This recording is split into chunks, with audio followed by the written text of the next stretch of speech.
ومن يتق الله يجعل له مخرجا ويرزقه من حيث لا يحتسب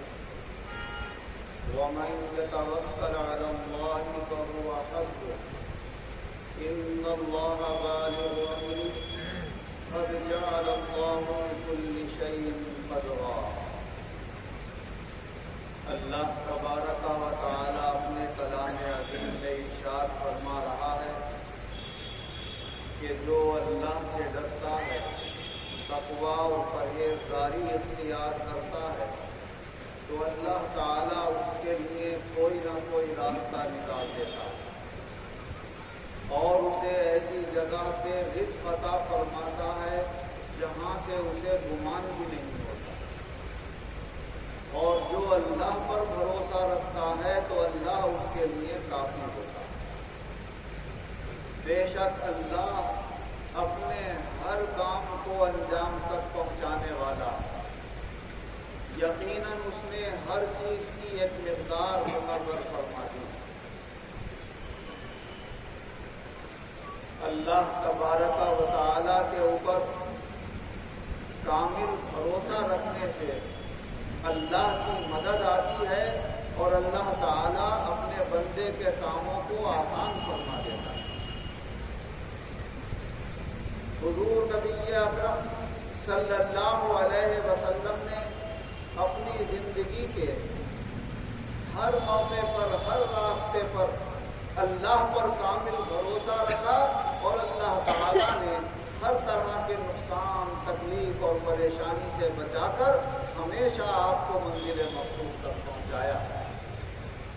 حضرت انس رضی اللہ عنہ سے روایت ہے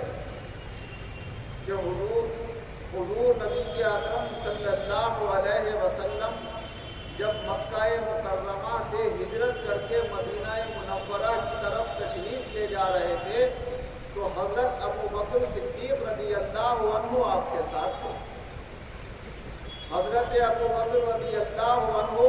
حضرت انس رضی اللہ عنہ سے فرمانے لگے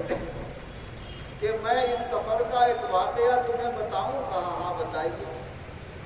کہا جب ہم غار ثور میں ٹھہرے ہوئے تھے اور مشرکین عرب کے رہنے والے کافر ہماری تلاش میں نکلے ہوئے تھے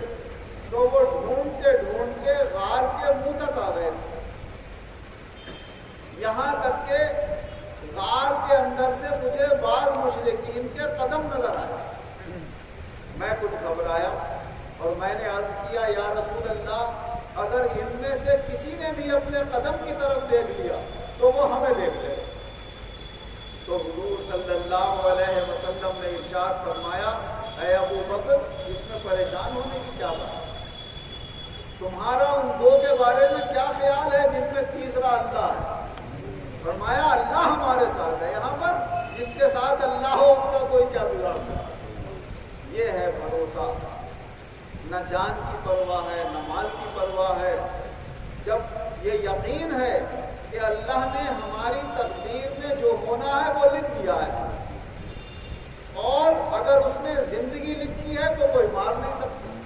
موت لکھی ہے تو کوئی جلا نہیں سکتا،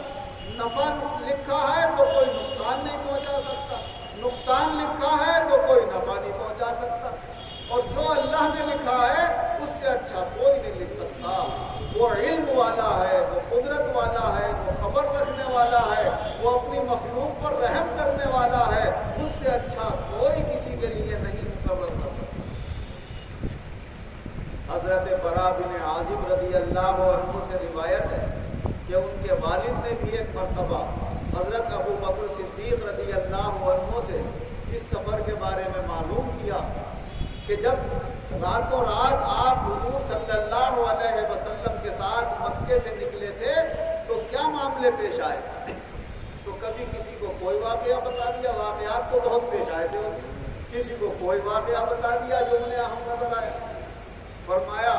ہم رات میں نکلے اور رات بھر چلتے رہے، صبح کے ٹھنڈے ٹھنڈے وقت میں بھی ہم خوب چلتے رہے، جب دوپہری کا وقت آنے لگا اور راستے بالکل خالی ہو گئے، لوگ دوپہریہ میں عرب میں سفر نہیں کرتے تھے، دھوپ بہت تیز ہوتی ہے، گرمی بہت شدت کی ہوتی ہے، وہاں کوئی سایہ تلاش کر کے جب دھوپ ڈھل جاتی تھی تو آگے بڑھتا تھا۔ فرمایا دوپہریہ میں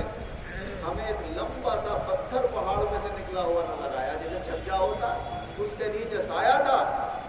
میں نے عرض کیا یا رسول اللہ اس کے نیچے آرام فرما لیجئے، میں اسے صاف کیے دیتا ہوں۔ میں نے دھول دھانی نیچے کی صاف کی اور اپنا قمیض اس کے نیچے بچھا دیا، اور رسول اکرم صلی اللہ علیہ وسلم سے میں نے عرض کیا یا رسول اللہ آپ آرام سے سو جائیے، میں پہرے داری کرتا ہوں، آس پاس دیکھ لوں گا، کوئی آئے گا تو خبردار کروں۔ کہا حضور صلی اللہ علیہ وسلم سو گئے۔ میں ادھر ادھر دیکھنے لگا تو اچانک میری نظر پڑی کہ کوئی بکریوں کا چرواہا جنگل سے بکریاں چرا کر واپس آ رہا ہے۔ جب وہ قریب آیا تو میں نے اس سے کہا کہ تمہاری بکریوں میں کچھ دودھ ہے؟ کہا ہے۔ کہا ہمیں بھی کچھ دو کر دے دو گے؟ کہا دے دیں گے۔ اس کے پاس ایک لکڑی کا پیالہ تھا، اس نے وہ دودھ دھوا۔ تو میرے پاس لوٹا تھا جس میں حضور صلی اللہ علیہ وسلم پانی بھی پیتے تھے، اس سے وضو بھی کرتے تھے۔ میں نے وہ دودھ کچھ خود پیا اور کچھ اس کے اندر لوٹ دیا، اور میں حضور صلی اللہ علیہ وسلم کی خدمت میں لے کر حاضر ہوا۔ میں نے دیکھا حضور سو رہے ہیں تو میں نے جگانا مناسب نہیں سمجھا۔ میں انتظار کرتا رہا یہاں تک کہ جب حضور صلی اللہ علیہ وسلم خود بیدار ہوئے تو پھر میں نے اس دودھ کو پانی کے اندر رکھ کر تلی میں سے کچھ ٹھنڈا بھی کیا، دوپہر کا وقت ہے، گرمی کا وقت ہے، اور پھر ٹھنڈا کر کے حضور صلی اللہ علیہ وسلم کو دودھ پلایا، جس سے آپ خوب سیراب ہو گئے اور مطمئن ہو گئے۔ اور پھر حضور صلی اللہ علیہ وسلم نے فرمایا ارے بھائی کیا ابھی چلنے کا وقت نہیں ہوا ہے؟ یعنی دوپہریہ ڈھلی ہے اور ذرا سایہ آ گیا، کہاں حضور چلنے کا وقت ہو گیا۔ کہاں وہاں سے اٹھے، معلوم ہوتا ہے یہ پتھر وہ نہیں تھا جو غار ثور ہے، کیونکہ یہاں سے آپ نے اس طرح سے سفر شروع کر دیا۔ ہم جب پتھر کے نیچے سے نکل کے اپنا سفر شروع کر رہے تھے تو جو مشرکین ہماری تلاش میں تھے ان میں ایک شخص تھا سراقہ بن مالک بن جوشم، وہ اپنے گھوڑے پر سوار، وہ بھی ہماری تلاش میں آ رہا تھا، اس کی نظر پڑ گئی ہمارے پر۔ میں نے کہا یا رسول اللہ ہم پکڑ لیے گئے۔ تو حضور صلی اللہ علیہ وسلم نے اس کی طرف منہ کر کے یوں ہاتھ اٹھائے تو اس کا گھوڑا آدھا سخت پتھر کی زمین میں ایسے دھس گیا جیسے کوئی کیچڑ میں دھس جائے۔ اس نے دیکھ لیا، آپ نے بد دعا کی ہے، یہ اس کا اثر ہے، دعا کر دیجئے میں اس میں سے نکل جاؤں، میں بھی واپس چلا جاؤں گا اور جو آپ کی تلاش میں پیچھے سے آ رہے ہیں انہیں بھی واپس کر دوں۔ حضور صلی اللہ علیہ وسلم نے دعا فرمائی اور اس کا گھوڑا باہر نکل آیا، اور وہ اپنے وعدے کے مطابق، باتیں تو بہت سی ہوئی تھی حضور سے، لیکن اس حدیث پاک میں ان باتوں کا ذکر نہیں ہے، بس اتنا ذکر ہے کہ وہ وہاں سے واپس ہو گیا اور راستے میں جو بھی ملتا تھا کہتا تھا میں دور تک دیکھ آیا ہوں کوئی نہیں، دور تک دیکھ آیا ہوں کوئی نہیں ہے، سب کو وہاں سے واپس کر دیا کرتا۔ یہ سارے نتائج تھے حضور نبی اکرم صلی اللہ علیہ وسلم کے اس مضبوط ایمان کے کہ جو آپ اللہ پر بھروسہ کر رہے تھے، اللہ نے آپ کی زبان میں، آپ کی دعاؤں میں، آپ کی ہر چیز میں وہ اثر پیدا فرمایا اور ایسی حفاظت فرمائی کہ ایسے سخت اور مشکل سفر میں بڑے بڑے دشمن پیچھے لگ کر بھی ذرہ برابر نقصان نہیں پہنچا پائے۔ اللہ تبارک و تعالی اپنے اوپر بھروسے کی حضور صلی اللہ علیہ وسلم کے مضبوط ایمان کی کچھ جھلک ہمارے تمام مسلمان بہن بھائیوں میں سب میں پیدا فرمائے اور اللہ پر بھروسہ رکھتے ہوئے زندگی گزارنے کی توفیق عطا فرمائے۔ آمین وآخر دعوانا الحمد للہ رب العالمین والعاقبۃ للمتقین والصلاة والسلام علی خیر خلقہ محمد وآلہ واصحابہ اجمعین۔ اے اللہ ہمارے گناہوں کو معاف فرما، آئندہ گناہوں سے بچنے کی توفیق عطا فرما، ہمارے ایمانوں میں مضبوطی اور قوت پیدا فرما، اپنے ذات و صفات پر، اپنے رسول صلی اللہ علیہ وسلم کے ذات و صفات پر، اپنے دین پر ہمارا کامل یقین و ایمان قائم کرے۔ خاص طور سے تقدیر ہر وقت ہماری نگاہوں کے، ہمارے ذہنوں میں قائم رہے، سامنے رہے اور تقدیر سے ہم راضی اور خوش اور مطمئن رہیں۔ اے اللہ سب مسلمانوں کی پریشانیاں دور فرما، جو بیمار ہیں انہیں شفا عطا فرما، جو کمزور ہیں انہیں صحت و قوت عطا فرما،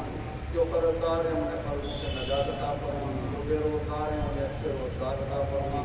جو برسر روزگار ہیں ان کے روزگاروں میں خیر و برکت اور ترقیاں عطا فرما، جو بے اولاد ہیں انہیں صاحب اولاد بنا، اولاد والوں کے اولادوں کے لیے جو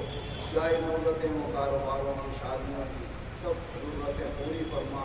اور اپنی یاد اور اپنے ذکر کی ہم سب مسلمانوں کو توفیق عطا فرما زیادہ سے زیادہ اپنے بندے اور بندیوں کو ہدایت عطا فرما گمراہی سے محفوظ فرما دونوں جہان میں ایمان و عزت کے ساتھ شاندار کامیابی عطا فرما آمین بجاہ نبی کریم وصلی اللہ تعالی علی خیر خلقہ محمد و آلہ و اصحابہ اجمعین برحمتک یا